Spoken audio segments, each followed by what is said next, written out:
ಆ ಇಚ್ಚಿಗೆ ಬೆಳೆಗೂ ಆ ಮಟನ್ಗೂ ಆ ಈರುಳ್ಳಿಗೂ ಆ ಸಬ್ಸಿಗೆ ಸೊಪ್ಪು ಆಹಾ ಮಾಡ್ಕ ತಿಂತಾದ್ರೆ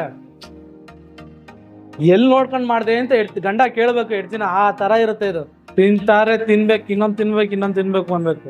ನೋಡಿ ಹೆಂಗಿದೆ ಉಂಡೆ. ನಮಸ್ತೆ ವೀಕ್ಷಕರೇ, ನಾನು ನಿಮ್ಮ ನಾಗರಬಾವಿ ಹಳ್ಳಿ ಸೇವಿ ಹೋಟೆಲ್ನ ಹರೀಶ್ ಮಾತಾಡ್ತಾ ಇರೋದು. ಇವತ್ತು ಮಟನ್ ಕೈಮಾ, ಇಚ್ಚಿಗೆ ಬೆಳೆ ಕೈಮಾ ಯಾವ ರೀತಿ ಮಾಡ್ಕೊಳ್ಳೋದು ಅಂತ ಹೇಳ್ಕೊಡ್ತೀನಿ. ಬನ್ನಿ. ಕೈಮಾಗೆ ಬೇಕಾದಂಥ ಪದಾರ್ಥಗಳು ಇಲ್ಲಿದೆ. ಒಂದು 3/4 kg ಅಷ್ಟು ಕೈಮಾ ತೊಗೊಂಡಿದ್ದೀನಿ. ಇದಕ್ಕೆ ಈರುಳ್ಳಿ ಹಾಕೋತಾ ಇದ್ದೀನಿ.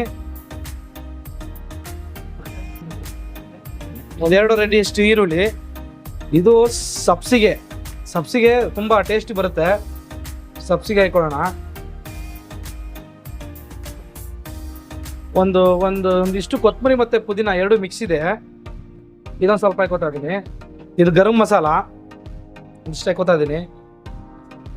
ಚಿಲ್ಲಿ ಪೌಡ್ರು ಮತ್ತು ಧನಿಯಾ ಪೌಡ್ರು, ಒಂದು ಚೂರು ಏಲಕ್ಕಿ ಹಾಕ್ಕೊಂಡು ಮಾಡ್ಕೊಂಡಿರೋಂಥ ಪೌಡ್ರು, ಅರಿಶಿಣ ಒಂದು ಅರ್ಧ ಟೀ ಸ್ಪೂನ್ ಅಷ್ಟು, ಇಚ್ಚಿಗೆ ಬೇಳೆ ಹಾಕೊಳ್ಳೋಣ ಪೂರ್ತಿನ, ಟೇಸ್ಟ್ ಬರುತ್ತೆ.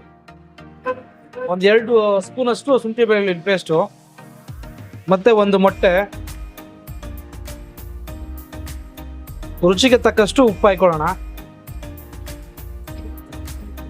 ಕಡಲೆ ಹಸಿಟ್ಟು ಜಾಸ್ತಿ ಹಾಕ್ತಾರೆ, ಜಾಸ್ತಿ ಏನು ಬೇಡ, ಒಂದು 4 ಸ್ಪೂನ್ ಅಷ್ಟು ಹಾಕಿದ್ರು ಸಾಕು.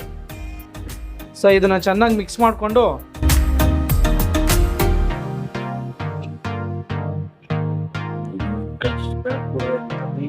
ಇಷ್ಟು ಹದವಾಗಿ ಕಲ್ಸ್ಕೊಬೇಕು. ಇದನ್ನ ಉಂಡೆ ಕಟ್ಕೊಳ್ಳೋಣ. ಸ್ವಲ್ಪ ತುಪ್ಪ ತಗೊಂಡು ಬಿಡಿ ಇಷ್ಟಪ್ಪ.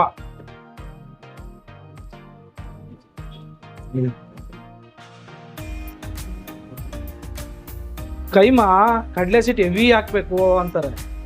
ಏನು ಬೇಕಾಗಿಲ್ಲ, ಆಡಿಸ್ಬೇಕು. ಕೊತ್ತಂಬರಿ ಸೊಪ್ಪು ಆಡಿಸಿ ಪೇಸ್ಟ್ ಮಾಡಿ ಎಲ್ಲ ಹಾಕ್ತಾರೆ. ಅದೆಲ್ಲ ಹಾಕಂಗೆ ಇಲ್ಲ. ಹಾಕಿದ್ರೆ ಅವರೆಕಾಳು ಹಾಕಿದ್ರೆ, ಇಚ್ಚಿಗೆ ಬೇಳೆ ಹಾಕಿದ್ರೆ ಇಲ್ಲ ಒಡೆದೋಗುತ್ತೆ ಅಂತಾರೆ. ಯಾಕೆ ಒಡೆದೋಗುತ್ತೆ ನೋಡಿ ಮಾಡ್ತಾ ಇದ್ದೀನಿ. ಕೈಮಾ ಎಷ್ಟು ಚೆನ್ನಾಗಿ ಗೊತ್ತೈತೆ. ಸ್ವಲ್ಪ ಎಣ್ಣೆ ಹಚ್ಕೊಳ್ಳಿ ಹಿಂಗೆ ಕೈಗೆ, ಅದು ನೈಸ್ ಬರಲಿಲ್ಲ ಅಂತಂದರೆ ಒಂಚೂರು ಎಣ್ಣೆ ಹಚ್ಕೊಂಡು ದಪ್ಪ ಆದರೆ ಸ್ವಲ್ಪ ಕಟ್ ಮಾಡಿ ಈ ಲಾಡು ಎಷ್ಟಪ್ಪ ಬರುತ್ತೆ ಅಷ್ಟಪ್ಪ ಕಟ್ಟಿದ್ರೆ ಸಾಕು. ಆ ಇಚ್ಚಿಗೆ ಬೆಳೆಗೂ ಆ ಮಟನ್ಗೂ ಆ ಈರುಳ್ಳಿಗೂ ಆ ಸಬ್ಸಿಗೆ ಸೊಪ್ಪು ಆಹಾ ಮಾಡ್ಕ ತಿಂತಾದ್ರೆ ಎಲ್ಲಿ ನೋಡ್ಕೊಂಡು ಮಾಡಿದೆ ಅಂತ ಗಂಡ ಕೇಳ್ಬೇಕು ಹೇಳ್ತೀನಿ. ಆ ತರ ಇರುತ್ತೆ ಇದು.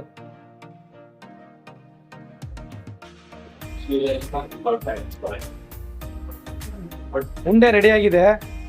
ಈಗ ಅದಕ್ಕೆ ಬೇಕಾದಂಥ ಸಾಂಬಾರು, ಕೈಮಾ ಸಾಂಬಾರು ಯಾವ ರೀತಿ ಮಾಡ್ಕೊಳ್ಳೋದು ಅಂತ ತೋರಿಸ್ಕೊಡ್ತೀನಿ ನೋಡಿ. ಈ ರೀತಿ ಎಲ್ಲ ರೆಡಿ ಮಾಡಿ ಮಡಿಕೋಬೇಕು. ಒಂದ್ಸಲಿ ಅಡುಗೆ ಮಾಡಕ್ಕೆ ಕುತ್ಕೊಂಡ್ಮೇಲೆ ಅದಕ್ಕಿದಕ್ಕೆ ಅಂತ ಎದ್ದೋಗ್ಬಾರ್ದು, ಅಡುಗೆ ಕೆಟ್ಟೋಗ್ಬಿಡುತ್ತೆ. ಎಲ್ಲನೂ ಒಂದ್ಸಲ ರೆಡಿ ಮಾಡಿ ಮಡಿಕೊಂಡಿದ್ದು ಒಂದೊಂದಾಗ ಹಾಕಿ ಹೋಗೋಣ. ಫಸ್ಟು ಕಾಯಿ ಹಾಕೋತೀನಿ. ಎಲ್ಲವನ್ನು ಒಂದೊಂದಾಗೆ ಹುರಿದುಕೊಂಡು ರುಬ್ಬಿಕೊಳ್ಳಬೇಕು. ಸ್ವಲ್ಪ ಎಣ್ಣೆ ಹಾಕೋಣ. 100 ml ಹಾಕೊಳ್ಳೋಣ. ಒಂದು 200 ml ಹಾಕೊಳ್ಳೋಣ. 1-2 ಸ್ಪೂನ್ ಅಷ್ಟು ಈರುಳ್ಳಿ ಹಾಕೊಳ್ಳೋಣ. ಒಂದು ಅರ್ಧ ಸೋಟಷ್ಟು ಬೆಳ್ಳುಳ್ಳಿ ಪೇಸ್ಟು, 1/4 ಸೋಟಷ್ಟು ಶುಂಠಿ ಪೇಸ್ಟು,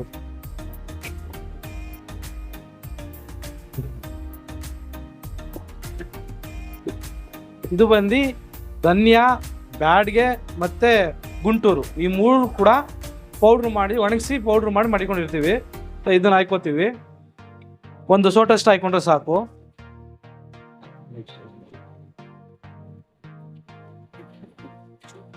ಮನೇಲಿ ಮಾಡ್ಕೊಳ್ಳೋದಂದ್ರೆ ನೀವು ಹುಡಿ ಮಾಡಿಸಿರ್ತೀರಿ, ನಾನ್ ವೆಜ್ ಹುಡಿ ಅಂತ ಮಾಡ್ತಾರೆ ಮನೆಗಳಲ್ಲಿ. ಆ ಹುಡಿ ಹಾಕೊಂಡ್ರೆ ಸಾಕು 1 ಸೋಟಷ್ಟು. ಈಗ ವೆಜ್ ಸಾಂಬಾರಿಗೆ 1 ಹುಡಿ, ನಾನ್ ವೆಜ್ಗೆ 1 ಹುಡಿ ಅಂತ ಮಾಡ್ಕೊಂಡಿರ್ತಾರೆ. ಅದನ್ನು ಹಾಕೊಂಡ್ರೆ ಸಾಕು. ಮತ್ತು ಆಡಿಸಿರುವಂಥ ಮಸಾಲ,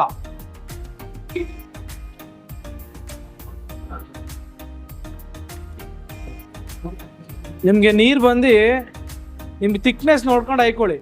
ಸ್ವಲ್ಪ ಕೈಮಾ ನನಗೆ ಗಟ್ಟಿ ಬೇಕು, ಸಾಂಬಾರು ತೆಳು ಬೇಕು. ಸೊ ನೀರು ಮಾತ್ರ ನಿಮಗೆ ಗಟ್ಟಿ ಬೇಕು ಅಂದರೆ ಸ್ವಲ್ಪ ಕಮ್ಮಿ ಹಾಕ್ಕೊಳ್ಳಿ, ತೆಳು ಬೇಕು ಅಂದರೆ ಸ್ವಲ್ಪ ಜಾಸ್ತಿ ಮಾಡ್ಕೊಳ್ಳಿ. 1 ಹಿಡಿಯಷ್ಟು ಉಪ್ಪು ಹಾಕೊಳ್ತಾ ಇದ್ದೀನಿ. ರುಚಿಗೆ ತಕ್ಕಷ್ಟು ಹಾಕ್ಕೊಳ್ಳಿ.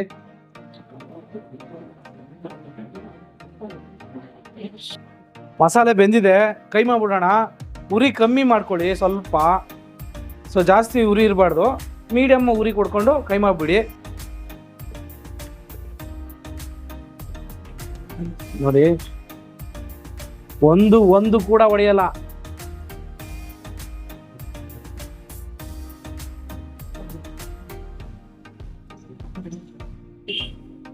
ಉರಿ ಕಮ್ಮಿ ಕೊಡ್ಕೋಬೇಕು. ಉರಿ ಕಮ್ಮಿ ಕೊಡ್ಕೊಬೇಕು. ಅಂದ್ರೆ ಪೂರ್ತಿ ಆಫ್ ಮಾಡಬಾರ್ದು, ಲೈಟ್ ಆಗಿ ಇರ್ಬೇಕು ಉರಿ.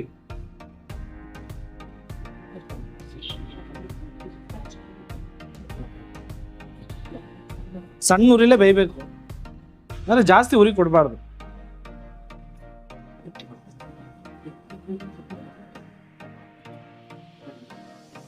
ಸ್ವಲ್ಪ ಕೈಮಾ ಬೆಂದಿದೆ ಅನ್ನೋದಕ್ಕೆ ನೋಡಿ ವೀಕ್ಷಕರೇ, ಕೈಮಾ ಎಲ್ಲ ಮೇಲ್ಗಡೆ ಬರ್ಬೇಕು ನಿಮಗೆ. ನೋಡಿ, ಒಂದು ಒಡೆದಿಲ್ಲ. ರುಚಿಗೆ ಬೆಳೆನೂ ಹಂಗೆ ಐತೆ ನೋಡಿ, ಕೈಮಾ ಎಲ್ಲ ಮೇಲ್ಗಡೆ ಬಂದೈತೆ. ಎಷ್ಟು ಕಲರ್ಫುಲ್ ಆಗಿ ಕಾಣ್ತಾ ಐತೆ, ನೋಡ್ತಾರೆ ತಿನ್ಬೇಕು ಅನ್ಸ್ಬೇಕು ಆ ಥರ ಇದೆ. ಈಚಿಗೆ ಬೆಳೆ ನೋಡಿ ಯಾವ ರೀತಿ ಕಾಣ್ತಾ ಐತೆ, ಒಂದು ಬಿಟ್ಟಿಲ್ಲ. ತಿಂತಾರೆ, ತಿನ್ಬೇಕು, ಇನ್ನೊಂದು ತಿನ್ಬೇಕು ಅನ್ಬೇಕು. ನೋಡಿ ಹೆಂಗಿದೆ ಉಂಡೆ. ಯಾವ ರೀತಿ ಕೈಮಾ ಮಾಡೋದು ಅಂತ ಹೇಳ್ಕೊಟ್ಟಿದ್ದೀನಿ. ಈ ರೀತಿ ಮಾಡ್ಕೊಳ್ಳಿ, ತಿನ್ಕೊಳ್ಳಿ. ಸಾಧ್ಯವಾದರೆ ನಮ್ಮ ಹೋಟ್ಲಿಗೆ ಒಂದು ಸ್ವಲ್ಪ ಬನ್ನಿ, ನಮ್ಮನ್ನು ಸಹಕರಿಸಿ.